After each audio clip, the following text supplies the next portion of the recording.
प्यारे बच्चों, आपने यह दोहा तो सुना ही होगा, जैसी संगति बैठिए तैसा ही फल दीन। कहने का भाव है कि आप जैसी संगति अर्थात जैसी कंपनी में रहोगे, आप पर भी वैसा ही प्रभाव पड़ेगा, अर्थात आप भी वैसे ही बनोगे। अगर संगति अच्छी में रहोगे तो अच्छा प्रभाव पड़ेगा, और अगर बुरी संगति में रहोगे तो आप पर बुरा प्रभाव पड़ेगा। वास्तव में आपकी पाठ्य पुस्तक परिवेश हिंदी पाठमाला का चौथा पाठ इसी विषय पर आधारित है, जिसका नाम है एक था राम, और जिसके लेखक हैं डॉक्टर श्री प्रसाद। पाठ की कहानी कुछ इस प्रकार है। इस कहानी का मुख्य पात्र राम बुरी संगति में पड़ चुका है। एक दिन राम अपने कमरे में अकेला बैठा पढ़ रहा था।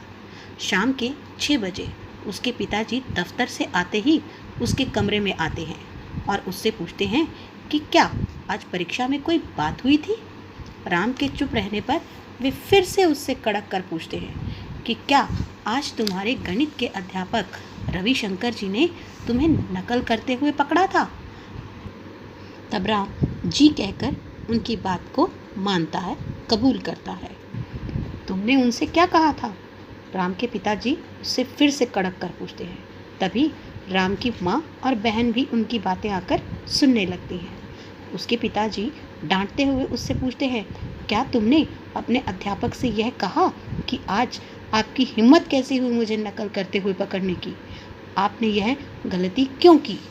राम के पिताजी को उसकी इस नकल करने की बात किसी ने तब बताई थी जब वह दफ्तर से आ रहे थे। इसीलिए उन्होंने दफ्तर से आते ही सीधा राम से जाकर इस बारे में पूछा।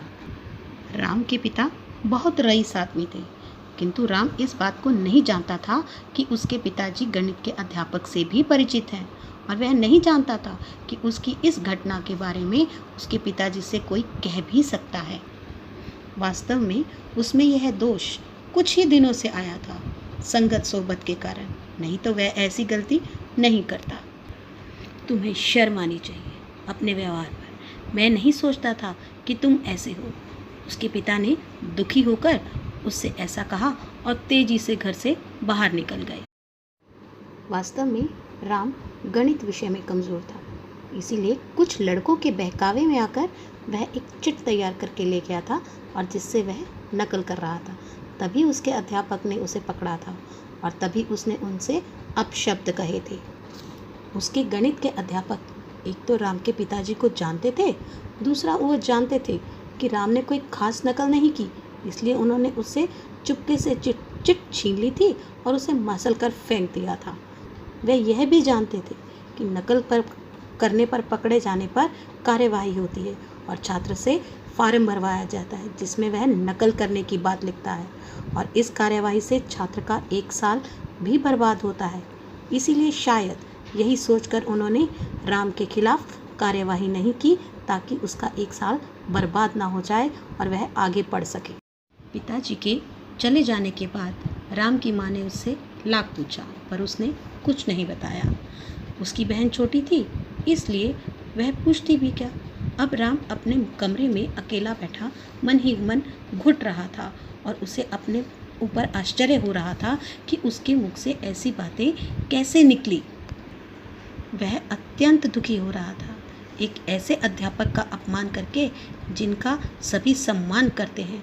राम सोच रहा था कि मैंने अध्यापक का अपमान किया, पर उन्होंने नकल वाली पर्ची अवश्य ली, किंतु मुझे निष्कासित होने से बचाया।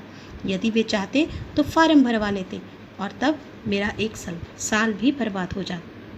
एकांत में बैठा वह यही सोच रहा था कि स्वार्थ में आदमी अपना विवेक खो देता है, इसीलिए उसे उचित अनुचित का ज्ञान नहीं रहा। उसने भी अपना विवेक खो दिया था, इसीलिए उसने अपने गुरु का अपमान कर दिया, जबकि वे अपना कर्तव्य ही पूरा कर रहे। उसे वह 20 दिन पहले की बात भी याद आई, जब उसे इन्हीं अध्यापक ने कहा था कि राम अपनी तैयारी अच्छी रखना, तुम्हें अच्छी श्रेणी लानी है।